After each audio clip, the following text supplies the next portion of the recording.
Números, capítulo 35.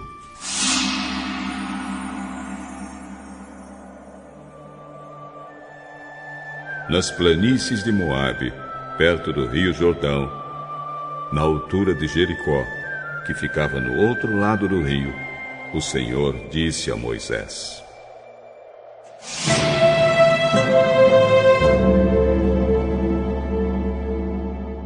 mande que os israelitas, das terras que vão receber, deem aos levitas algumas cidades onde estes possam morar, e também terras de pastagens ao redor delas. Essas cidades serão dos levitas, e eles morarão nelas. As terras ao seu redor serão para o gado, para as ovelhas e as cabras, e para os outros animais.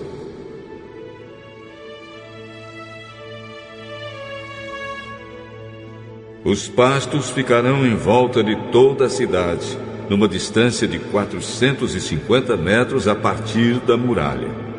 Todo o terreno formará um quadrado de 900 metros de cada lado, isto é, medirá a mesma coisa a leste e a oeste, ao norte e ao sul. A cidade ficará no meio e os pastos ficarão em volta.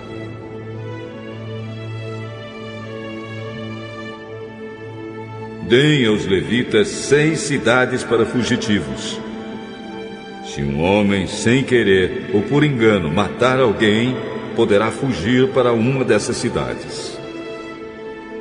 Além dessas, vocês darão aos levitas 42 cidades. Portanto, o total será de 48 cidades, todas elas com pastos ao seu redor. O número de cidades de levitas em cada tribo será determinado pelo tamanho do seu território, isto é, nos territórios maiores será escolhido um número maior de cidades, e dos territórios menores, menor número de cidades.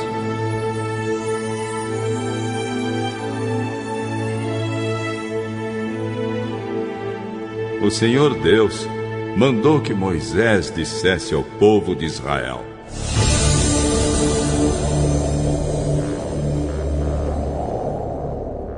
quando vocês atravessarem o rio Jordão para entrar em Canaã, deverão escolher algumas cidades para fugitivos, onde poderá ficar morando qualquer homem que, sem querer ou por engano, tenha matado alguém. Ali ele ficará salvo do parente da vítima que estiver procurando vingança, e não morrerá sem ter sido julgado em público.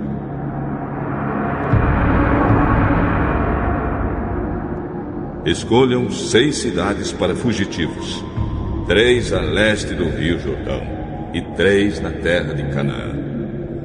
Essas 6 cidades serão de refúgio, tanto para os israelitas como para os estrangeiros que moram com vocês, seja só por algum tempo, seja para sempre.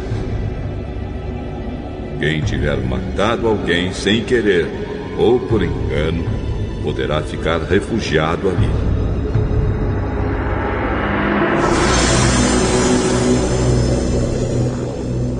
Se um homem ferir uma pessoa com um objeto de ferro, ou com uma pedra, ou com um pau, e causar a morte dessa pessoa, ele é culpado pelo crime e será condenado à morte.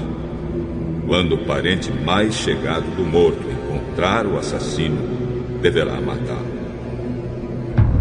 Se um homem empurrar o outro com ódio, ou jogar alguma coisa contra ele com má intenção, e ele morrer, ou se um homem esmurrar um inimigo e este morrer, o culpado será morto, pois é um assassino. Quando o parente mais chegado do falecido encontrar o assassino, deverá matá-lo. Mas pode acontecer que alguém, sem querer, empurre o companheiro que não era seu inimigo, ou atire, sem má intenção, alguma coisa contra ele. Pode acontecer também que alguém, sem ver, atire uma pedra que venha a cair em cima de alguém e cause a sua morte. Porém, os dois não eram inimigos. quem matou não fez isso de propósito. Nesses casos, o povo julgará a favor do que matou sem querer, e não a favor do homem que era responsável por vingar a morte do seu parente. O povo deverá proteger o homem que matou sem querer, não deixando que ele seja morto pelo parente do homem que morreu. O povo o fará voltar à cidade de refúgio, para onde havia fugido, e ali o assassino ficará até a morte do grande sacerdote, que foi ungido com azeite sagrado. Mas, se em qualquer tempo o homem que matou alguém sair da cidade de refúgio, para onde havia fugido, e o responsável por vingar a morte do seu parente o encontrar, ele poderá matá-lo e não será culpado por essa morte. O homem que matou alguém deverá ficar na sua cidade de refúgio até a morte do grande sacerdote, mas depois poderá voltar para sua casa. Essas ordens serão uma lei para vocês e os seus descendentes, em todos os lugares onde vocês morarem.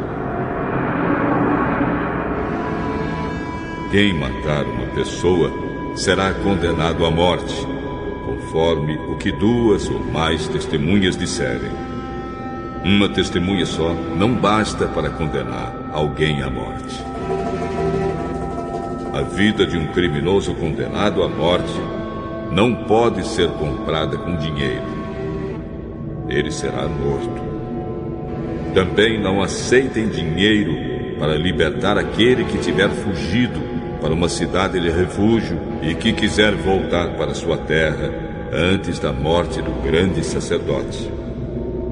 Portanto, não profanem com crimes de sangue a terra onde vocês vivem, pois os assassinatos profanam o país.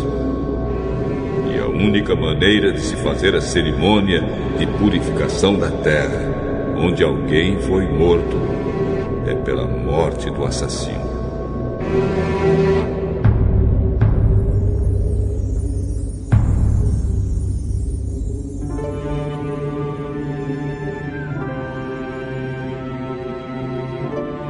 Não tornem impura a terra onde vocês vão morar, pois eu também estou no meio dela. Eu, o Senhor, vivo no meio dos israelitas.